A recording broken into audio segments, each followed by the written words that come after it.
Yeah, a long way from a stuttering kid. I didn't get enough love. Hello, and welcome to the How Men Cry podcast. I go by the name of Dxtr Spits. The mission of How Men Cry is to get 1,000 men to talk comfortably about vulnerability and mental health, and just change the whole narrative around that conversation for men in the community and hopefully across the world someday. It is my pleasure to bring on the good homie. Drum roll, please.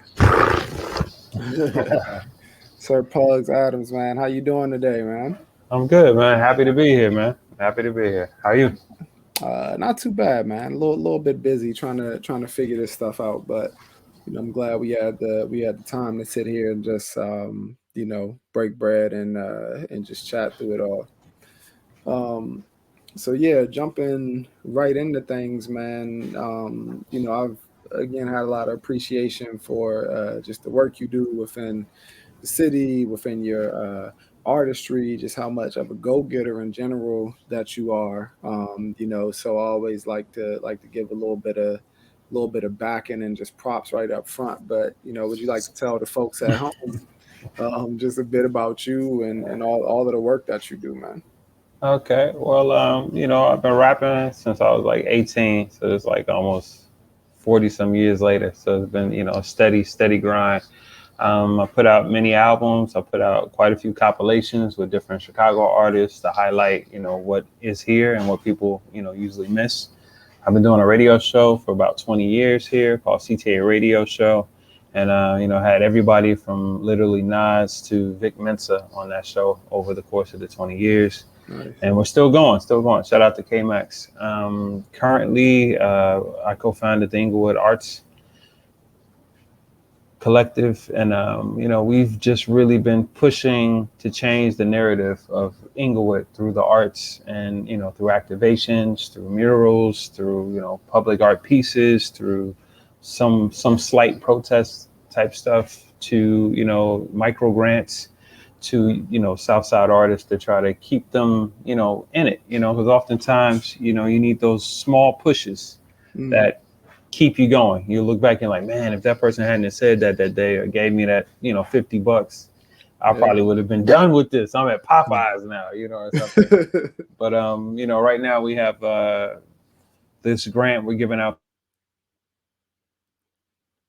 $3,500 to 30-year-old novice artists. So in the sense of you might do art, you might have been doing it all your life, but that's not your main thing. This art that you're approaching us with isn't like your main thing, but you want it to be your main thing, or it's just a passion project. So we're really looking for people that normally don't get grants, or people that are usually turned off by having to fill out the paperwork. So this has really been exciting, to see what the South Side had, and also to, realize, man, it's a wide net. I mean, we had over 100 plus artists, submit for this, and, the majority I really didn't know. And I know a lot of people, Yeah. So it was really refreshing, to get some of these projects and get their take and, to connect with them, because we do little Zoom meetings with some of the people to get more information about their projects and just, to see the arts are alive, and I feel like right now we're in a renaissance. Yeah. So get it in while you can get it in before it switches again. Yeah. To something else.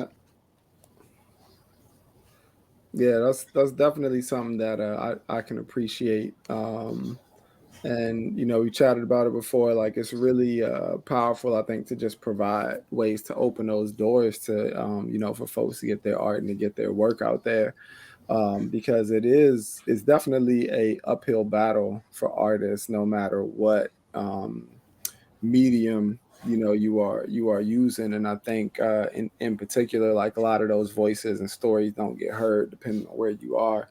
And the grant process or just trying to find funding, that's always barriers. So thank you on behalf of just so many artists for opening up those doors, man, and for just providing pathways, because that's like crucially important, and it's probably one of the under looked means of what the arts needs. I think a lot of the times, like people, we get caught up in the art itself, but the support and structures mean a lot. So we definitely appreciate that.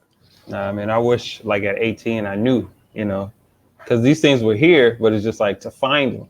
Now you got all types of websites like Cafe that just has tons of lists of grants and art opportunities, and the city's website with the different stuff, and their preferred musician list, preferred artist list, and all that kind of stuff. It's just like to know you could just do so much more and not feel like it's all on you. Yeah, absolutely, man, absolutely. So yeah, man, just from knowing with your own art and work and music and just how you speak, I would consider you somebody that speaks from the heart just in general, whether that's, with your bars or just how you present within the world. So, could you maybe just talk about your connection with the word vulnerability and how that, relates to either you personally or to your work? Mm-hmm. Well, growing up, my parents were very, very honest, with me about things. So, like I was probably like 5, 6, when I understood what death meant, and, I'm telling my friends like, yo, your parents are going to die, but not saying it in a mean way, but it's like, I've discovered this now. And like, I want you to know, so you don't have to go through that, Yeah. And, so I was that kid. I was definitely that kid where I learned something new. I got to tell everyone and, inform them so they could be aware and not, caught off guard with the stuff. But I mean, it's just always kind of been in me, to do it my way, but then also explain it, tell you like, this is how I feel about it, never to hold my tongue. I think my son definitely got that from me. You see it already? You see it already in him? Hey, he be ready. Dad, look. Gonna need some toys, okay? Yeah, I bet that's probably a bit of a gift and a curse when you flip it onto the parents inside of it. Yeah, a little bit, but I won't have to worry about him, arguing for himself, because he's gonna do it. He's gonna speak up. But yeah, I mean, it's really that, just my parents were really honest in that sense of expressing things to me, so like being hugged or saying I love you was not like a strange thing for me. And I really wouldn't discover it till maybe like my early 20s, late teens, that my friends, some of my friends said, oh, totally different experience. Yeah. And like I started to understand like how I'm able to be me and then how they're able to be them, but then in exchange, my neighbors, etc. Like then you can really start to see it, just from one word. Yeah. No, and that's that part is pretty deep. That's something that maybe from having that unique, and I won't even say unique, because I'll say it's just a range of how people are kind of brought up. But I'll say, what was it like to maybe realize that wasn't, people's experience? And then, were you more thankful for kind of how like you were brought up, or like did you maybe even realize maybe even conflict amongst folk who didn't have that same type of upbringing? Because I'm sure that probably allowed you to be pretty open with yourself even from like an early age, Yeah. I mean, it was not necessarily, I guess it made it easier, like when I figured that out, because then I'm like, that's why they're responding to me this way, and that's why sometimes they take me as like it could be too much in the same sense. But it was really just, I was with two of my homies actually, and I think we had just took a trip somewhere, and we had just played a show. It was like a really good moment, and I'm just like, bro, love you, man. You're like a brother, man. Yeah. And it took him out. Like he didn't know how to respond, and it's like, that was the moment. I was like, I get it now. I see how, I see how people see me in that sense, and, all of that. Because I mean, even with clothing, like I always, wear what I liked, and I didn't quite get it. Some people are very conditioned to, this is it. It's this way or no way, Yep.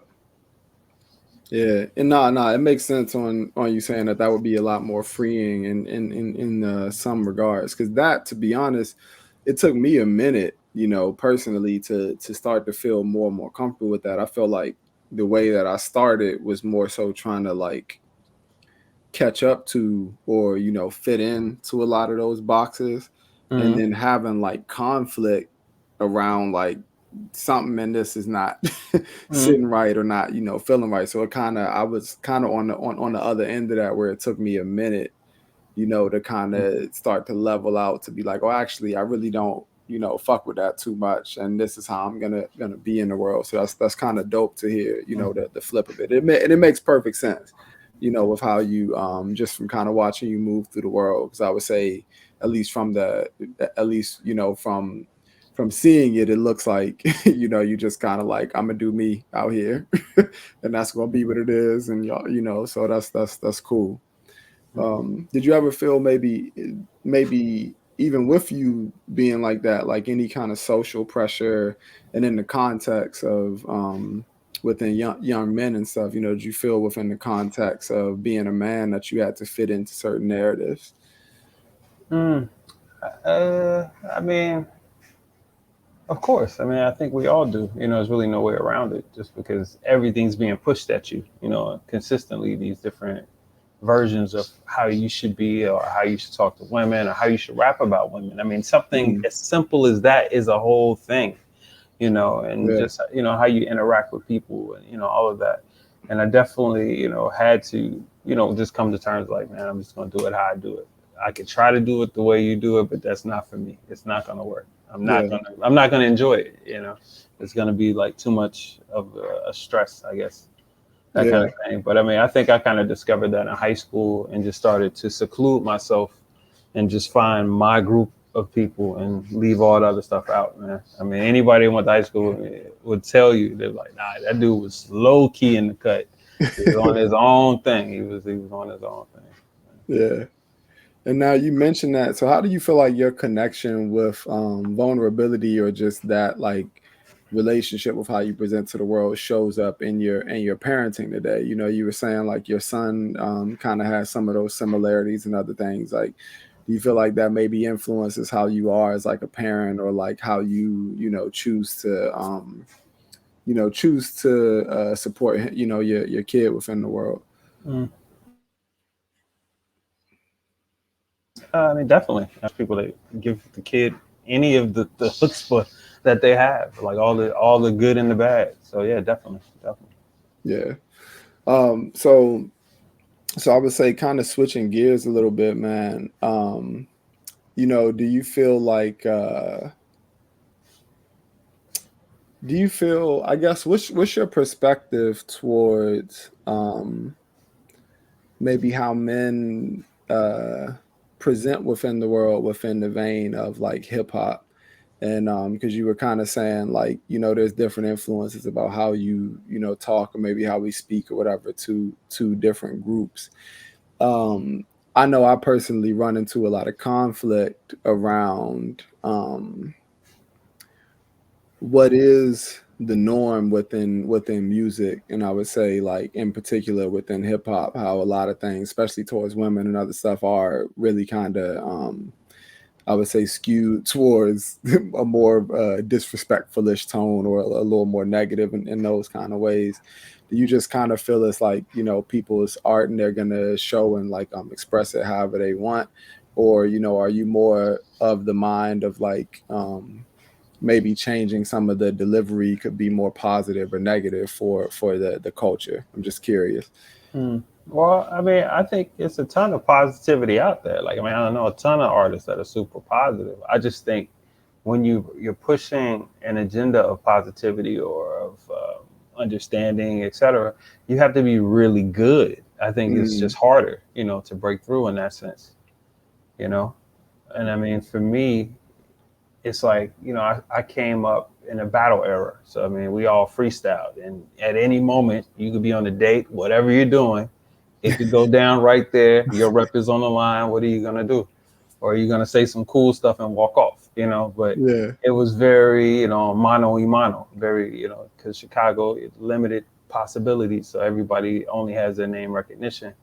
Yeah. And, you definitely can get lost in that, and you build up your shield, and, all of that kind of thing. But as I grew and just wanted to be more of a songwriter, like that really was the part that interested me more as I got older. I was like, man, I want to make really good songs. Yeah. So I don't, I still put bars. I have tons of bars and all the stuff I do, tons of patterns and all the stuff I do. But figuring out how to do all of that and then to simplify it in the sense of it's put to you where it's not preachy. It's not smacking you in the face with because I mean, even with the negative stuff and the chauvinistic rap or the what people call rap, in that sense, it can become the same thing with that message where it becomes very pushy, very I've heard this so many times, Yeah. and I think because rap was born out of rebellion, we gravitate more to the negative because it feels edgy. It feels, whereas a lot of the more, cleaner things or nicer things or more humble rap necessarily doesn't always hit parts, and it's like as an artist, if you're creating in that vein, you really have to work at making it bigger, figuring out how to give that same feeling without doing those things or saying those things. Yeah. No, I like how you put that for sure. So how have you seen? Because I'm more of a transplant in the Chicago in general from the DC area. I've been here for a minute now, almost 7-8 years or something like that. So I've gotten to see it even change and kind of grow. It changes all the time. I mean, literally every 7 years, it's a whole new crop, a whole new style pops out, and some people crash, some people keep flying. And all of that. Yeah, like how do you? Because I know I've definitely seen it change, and it's kind of dope that you've been a part of all of that history and also like pushed along. Not even your own work, but just the work of like so many others within that. What do you see that you maybe love about where it's headed in this, because you kind of mentioned it being like a bit of a renaissance right now. What is like sticking out to you right now that makes it look like that? Well, I truly feel that, every X amount of years, you have this rebirth in all culture, just because you have people with new ideas and then you have people that have consistently done it that are like, ooh, it's a moment, and they drop their thing. But you could just, to me, it just, you could feel it, you could see it, with the opportunities that are out there right now and how wide open they are, and to see how well, a lot of Chicago artists have been able to make it off of their music or off of, their art and that kind of thing. But then also, I think right now, in the sense of, so many people are watching Chicago because of all the different Chicago creatives. Mm-hmm. So, I mean, in that respect alone, just because the world is paying attention, you have to call that a renaissance. You can't like downplay that point. And when you first came here, like that was towards the ending of it, Money and all of them kind of growing up and deciding which way they were going to go. And then so many other artists that were around that, as well, doing their thing, kind of figuring out which way it was. But it was all this raw energy. And right now I feel that same raw energy, when I go to the Little Dudes open mics and, see them interacting and building up their structure and, them graduating to figuring out what's the next thing or what do I see success as, Yeah, no, I love it, man. Mm-hmm. So kind of switching gears a little bit more through the vein of just How Men Cry and kind of this project and this initiative. How do you deal with or maybe keep, because you have, to me, like a very sound, balanced mind, at least from the outside in. I never know Crazy. what's like you never know. You never know what's going on. But it makes me think, how do you protect or cultivate a positive mental space and or manage your mental health just in general? Well, at this age, I don't force it. I'm not forcing anything, man. A song could be 2 minutes or it could take me 5 years. It's just, I let it go. It's like, if it's not coming to me, I let it go. I come back to it. But, I think, within my artistry, I try to observe how people want to see me as an artist. At some points, people don't want to hear you rap. And at other points, people love to hear you rap. Or they love this. Really listening to that kind of feedback and seeing that and then from there making the decision of what the next move looks like. Because I mean, even with my art, I've been painting all my life. I mean, I was always painting without a class, just painting. My mom was a painter, so it was at the crib. I got my first like big movie, deal thing when I was like 21, painting movie stuff, and at a point I was in that and I was going with that.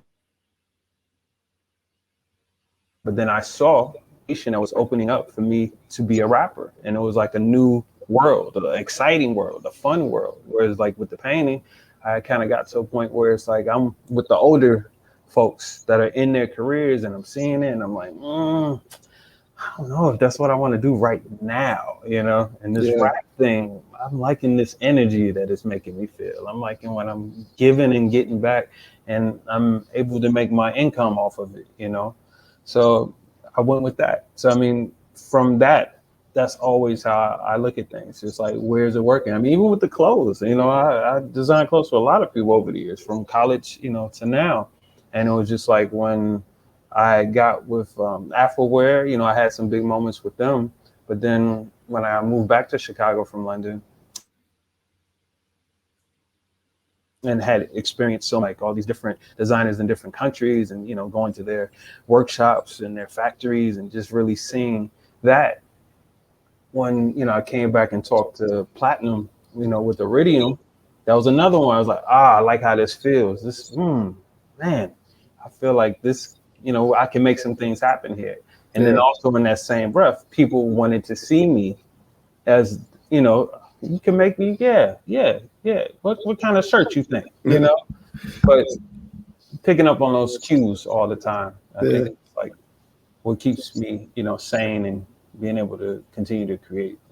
Yeah, because I was gonna say, I mean, do you feel like you pour into, like, I know for me, my connection to writing and hip hop in general is like kind of this like outlet of everything that's kind of going on up in here and pushing it into like a form that can be digested, whether that's song form or whatever else. Do you feel like your art and your work is like healing for you? Like if you've gone through something or there's some hardship or moments like that, do you feel like you pour in or sink into your art in that Yeah, I type mean, of way? I think for me, art is definitely like a safe space. It's like I can communicate, many things that, sometimes are awkward to say, or too honest to say sometimes. So yeah, no, definitely. It's a release. I mean, you have to think about what you're doing in the sense of you're writing this stuff down in your head.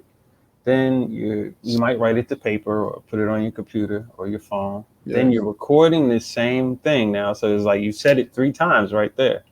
And then your engineer, if they're a good engineer, they're gonna somehow give you some type of feedback. It's non-verbal, verbal, but it's gonna be some type of yeah. And so I mean, it's this whole ritual that's happening of you birthing this thing, and you're getting all of that, and you having attention to it. Like, oof, man, I hope this come out cold, and then the other part of like, well, I like it. So people should like, just that whole thing. I mean, so many emotions wrapped in it. Yeah, no, I like how you put that, and I definitely can resonate with that, for sure. So switching gears a little bit more here. When I talk about just the statement or wording of like how men cry and just this relation to kind of vulnerability and just how we exist within the world, I talk about crying not even necessarily being folks releasing like physical tears. And I think it can be in positive means, it can be in negative means in terms of like releasing things. And I think art for sure for many becomes a positive means of, I don't know if it's necessarily crying out in every regard, but kind of the way that you broke it down to me, that's what it sounds like, are these means of like release. So would you be comfortable like sharing a story of either, a time of maybe like you cried either with physical tears or even, felt like maybe that music or that art platform allowed you to cry out in a way that was healing for you? Well, I mean, we're all humans. I mean, we all have those moments. You know, somebody passes that's close to you and they hit you. There's no way to do it. Somebody breaks your heart. There's no way to do it. Or you thought you were going to get this job and you had banked everything on that moment and it didn't work out that way. I mean, those are, you know, I share those experiences with everyone else. But I would say probably the one that was a surprise to me was when I did this album called Playing with Matches.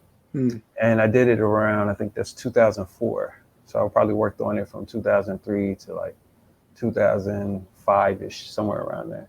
Yeah. But the album was after like my crew, we had broke up. So we were like on tour in LA and I just realized, man, I was like, this isn't working. You know, people are unhappy. I don't want to keep making people do stuff they don't want to do.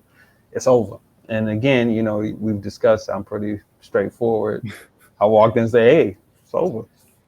Don't worry about it, you know. But it was like after 10 years of me, like, you know, pushing for this thing to be a thing, you know. So, I mean, it was hard, super hard. You know, this is how everyone knows me, as this part of this thing, you know. So it was very difficult to figure out, you know, what I would look like after this thing, you know. And now, luckily, I had a show booked. It was like I was doing, I think it was Talib Kweli, The House of Blues. Nice. So it was like right off the back of that, my first like solo show. Because I never really rapped on my own. I always rap with other people. Usually I'm more in the background. I would just set it all up, you know, and make it happen. So the album, I kind of was like, man, I want to tell my story, but I want to tell our story. And that was, I think, at the moment of me as a writer starting to think more about telling the whole story, everyone's picture, and all the, you know, players that were there. So I went out for like a year and recorded like all the graffiti writers I looked up to, the graffiti writers I used to write graffiti with, the graffiti writers I was friends with, the graffiti writers I no longer was friends with, etc. And, you know, I took all those bites and then I sat down and wrote the story of me from graffiti to rapping to doing corporate graffiti to being like, I don't want to do any of this, you know? Yeah. And in writing that thing, I made this album that for so many people, that is their piece. Like if you ask them what's their best Pugs, that is the one, touched them. Everybody was like, you know what, I was mad at you, not mad at you anymore. You know, it was like that kind of moment. But I just poured my true feelings about all of this stuff in there. And then, you know, use a natural resource of all these people's voices, their, you know, their view, etc. in it. And it came out as a really beautiful piece of art. And like all the songs were mixed into each other. And, you know, it was like my first time starting to make my own beats. Like I got with this guy Polyphonic and he just was open. Like he was like, all right, we'll bring the stuff. That's the sample you want to use. Cool. You know, just really open for me experimenting. Because for me in music, that's a big part of it. I always experiment. Like I could do the same thing over and over, but I just always choose to experiment. Yeah. Way more fun. No, I love that, man. And honestly, I love how just heartfelt and just meaningful that is, because I think sometimes, and especially even on the last statement that you made, actually, there's so many things within art, and I think hip hop in particular, if we try to go into a means of like chasing certain sounds or like chasing certain images of what, you know, we think should be happening within hip hop music, I think you can miss the ability to really like connect deeply with the art from the standpoint of I'm gonna pour in these feelings or get in touch. And I can resonate with the fact that, like, for me personally, the stuff that has hit the most, even in terms of this project that I'm working on now, the stuff that has hit the most has been the moments where I've been able to like tap in deeply. And it's almost like I really can resonate with you saying from the standpoint of like, it feels differently in the delivery of it. It feels differently when people hear it, when they receive the message. And I feel like everything just kind of hits on a whole different level. And that's been, I would say there's like more of a visceral response. Yeah, you know, well, you're coming at your most honest state. Yeah, like you've like limited the want to be cool or the want or the worry of like what are they gonna think. Yeah. And now you're saying this is what happened. This is what I got. Yeah. And you can't argue with this is what I got. All you can say is you like it or you don't like it. Yeah. And honestly, that's been a lot. Like, so the How Men Cry project, part of what we'll release is like a series of spoken word pieces along with this book and some other stuff. And those pieces are all written basically from my process of going through therapy and then doing what I always do, which is write write the shit out. But yeah, like I think the reason why, even for those who have heard it so far, why it connects so much is because of that rawness. So I just really appreciate you speaking on that. And even for artists that are coming up to hear that and just be like, yo, throw out whatever all of that other shit is and just get to that core. But I mean, that's why, to a point, the more gangster dope rap resonates with people, because it sounds more authentic. It sounds more like, oh man, you were really there, And I mean, to a point, you have to think about it. Like, the heart of it is blues. It's somebody telling you their pain, even though they're saying the money came and all that, but it's really them giving you their pain. And we all can relate to pain. That's an easy one. I mean, 50 Cent, I think that's like the only thing I would probably say in his transition in music, if he could have figured out another way with the music to keep going, because I feel like he's a great orator of pain. Yeah, like, he can tell you how bad it hurt, and all of that. He can murder it. Yeah, no, writing, with the TV shows and all that really came second nature. Yeah, no, that makes perfect sense, and it also makes sense in terms of the like you said, that kind of crossover ability, and even with you saying that now, I think it's a lot of songs or a lot of artists come to mind where I'm like, yeah, you're right. I think artist that came to mind was Beanie Siegel, when I, in terms of some of the more like street raw rap or whatever in general, with Beans, you'd be like, man, like. It's rough out here, man. Like, this motherfucker lived it. Like, you could tell. It's just like, nah, he really did.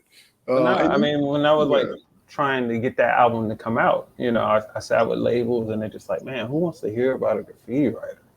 Like they couldn't. And it was an awkward thing. I'm like, bro, like that's what we all do right now. We're all writing graffiti. We're all, at that age and that's like the popular thing. Yeah. But they just couldn't understand, like, it's just another part of life. It's just another story. Because, like, when people heard the album, initially they're thinking, like, it's about to be spray paint.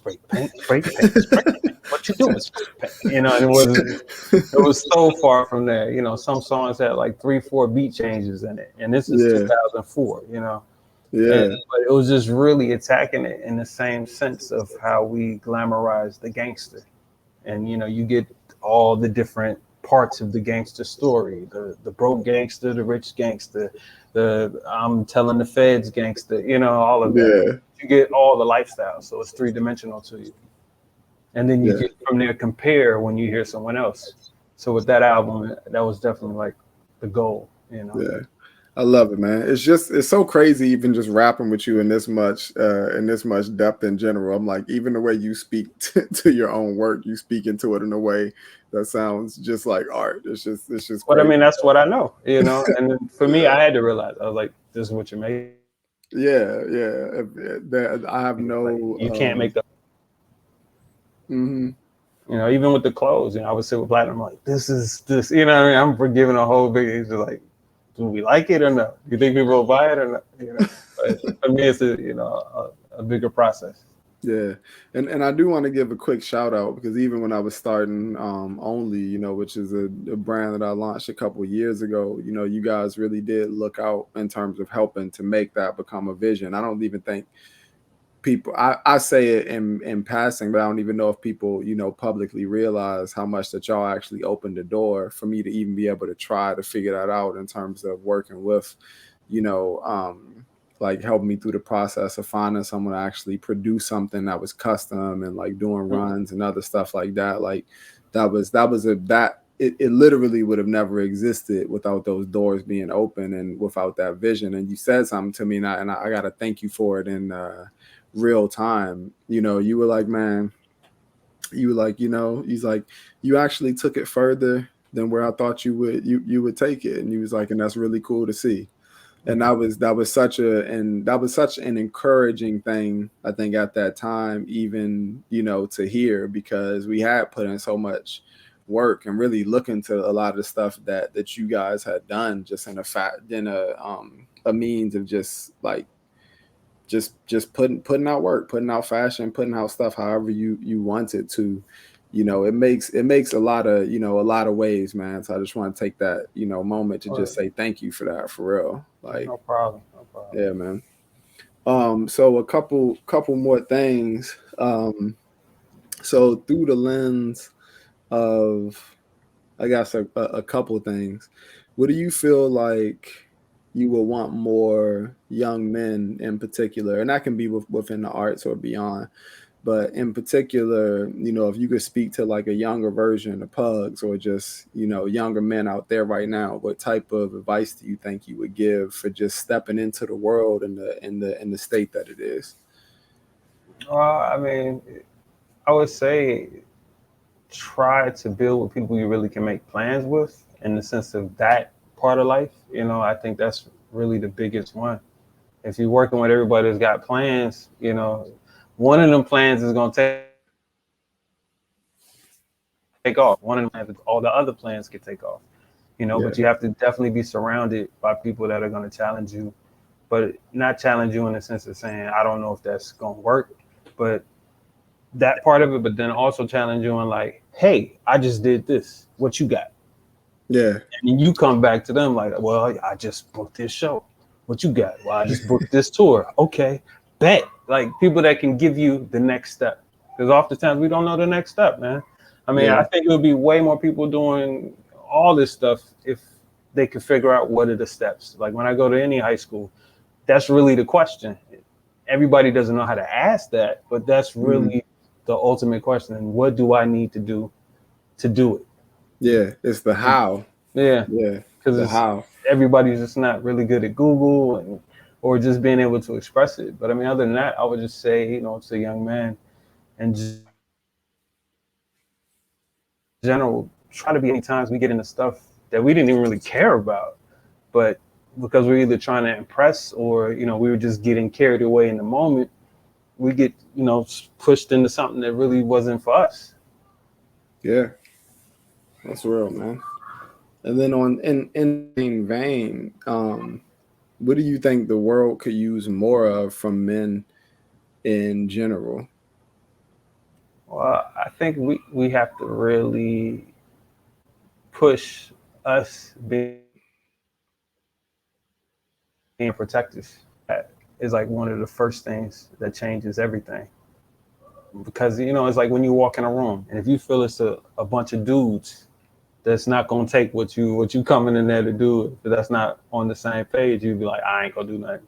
I'm gonna bounce. You know what I mean?